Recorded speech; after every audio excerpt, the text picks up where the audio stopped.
क्या पढ़ेंगे कि एडवर्ब्स क्या होते हैं।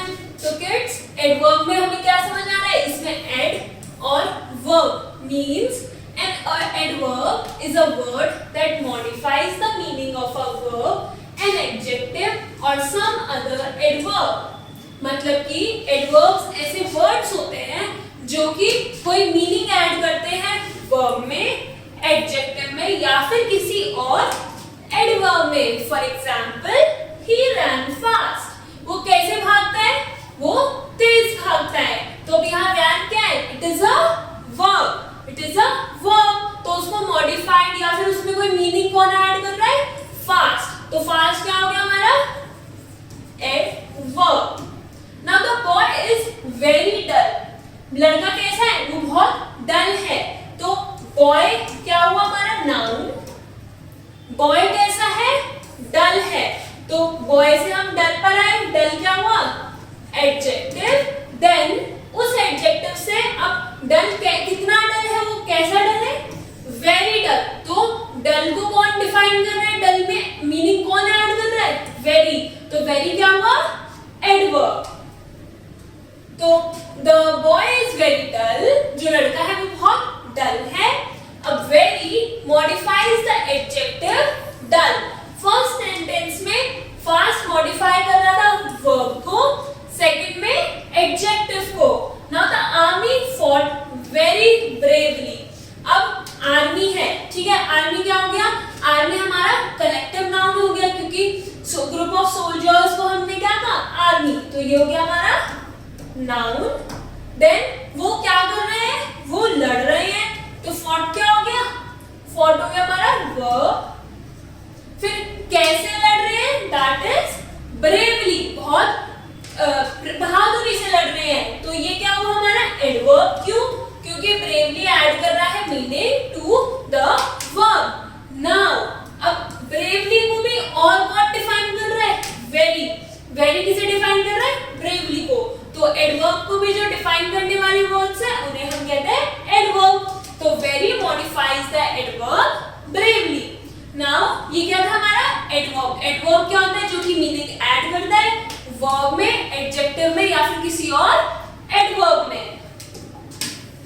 नाउ पोजीशन ऑफ एडवर्ब्स की, एडवर्ब्स की क्या क्या पोजीशंस होती हैं। तो adverbs are generally placed near the words which they modifies। For example कि अगर the boy ran quickly, boy कैसे भाग रहा है, बहुत तेज। तो ran क्या हो गया verb, इसको कौन मॉडिफाई कर रहा है, quickly। तो मोस्टली जो एडवर्ब्स होते हैं वो जिस भी वर्ड को डिफाइन करते हैं उसके बाद में लगते हैं या फिर उसके पास लगते हैं। तो the old man sat sadly, जो old man है वो कैसे बैठा हुआ है, दुखी बैठा हुआ है। So first is adverbs are usually placed before adjectives or other adverbs। Adjectives या फिर कोई और adverbs की जगह as very, dull, very bravely, like very dull and very bravely।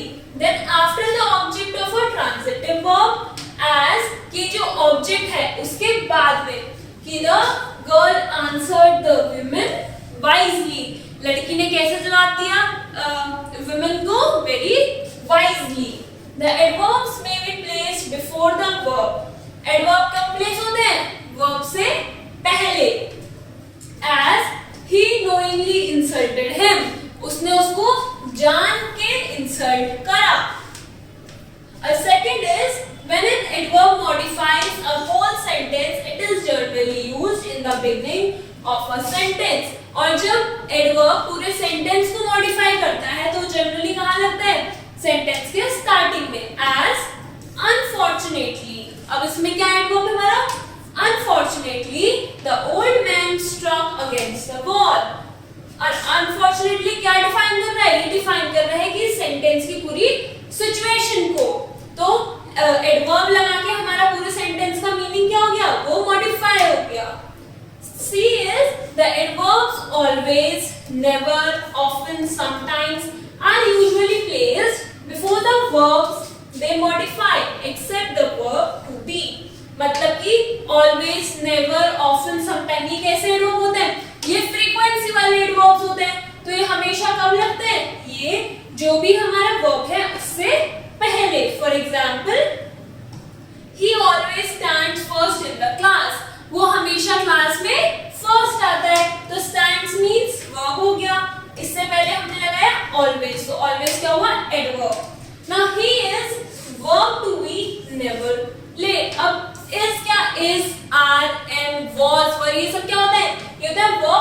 B, तो इनसे पहले नहीं लगेगा एडवर्ब, इनके ही ऑलवेज बाद में लगता है।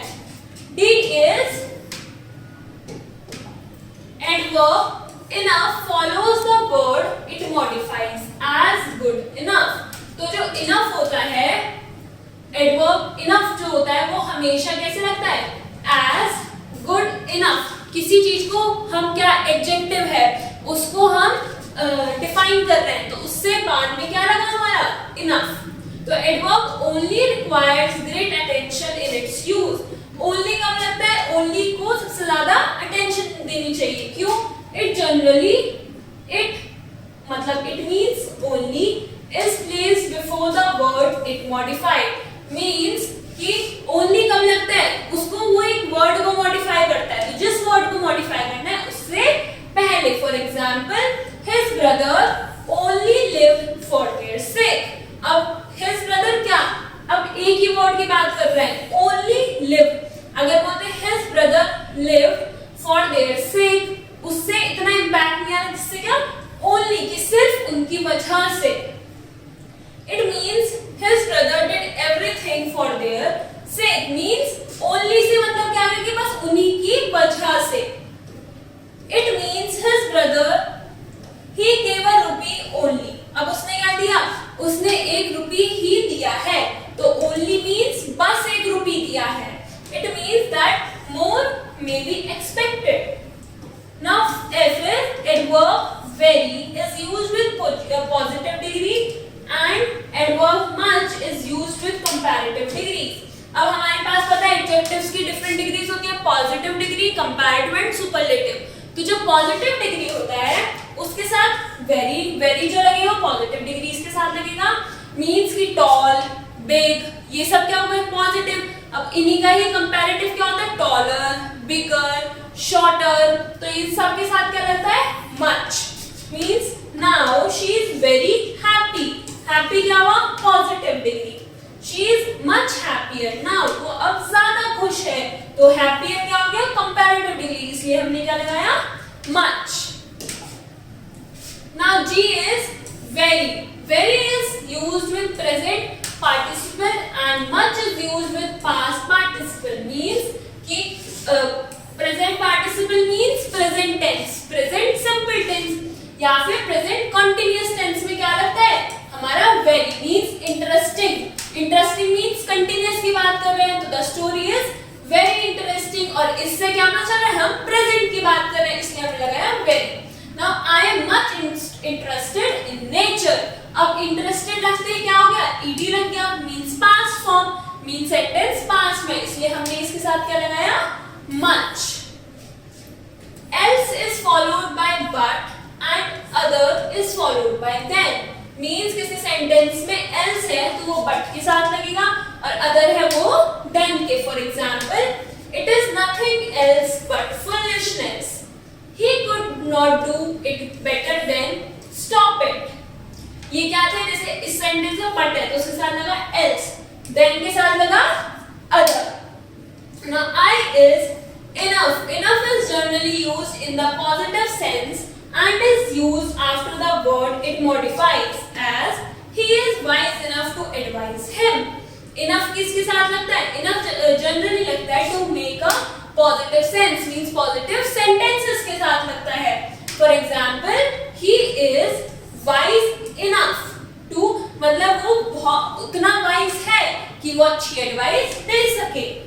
adverbs of time are usually used either in the beginning or in the last, as adverb of time क्या होता है कि हम किसी कब हम टाइम को स्पेसिफाई कर रहे हैं। For example tomorrow, yesterday, present, past, तो ये सब क्या होता है? Adverb of time. Means he will do it tomorrow.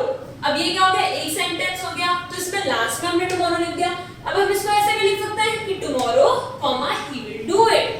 तो अब यहाँ पे जो एडवर्ब ऑफ टाइम है वो यूजुअली कहाँ लगा? इसमें लास्ट में या फिर स्टार्टिंग में लगता है।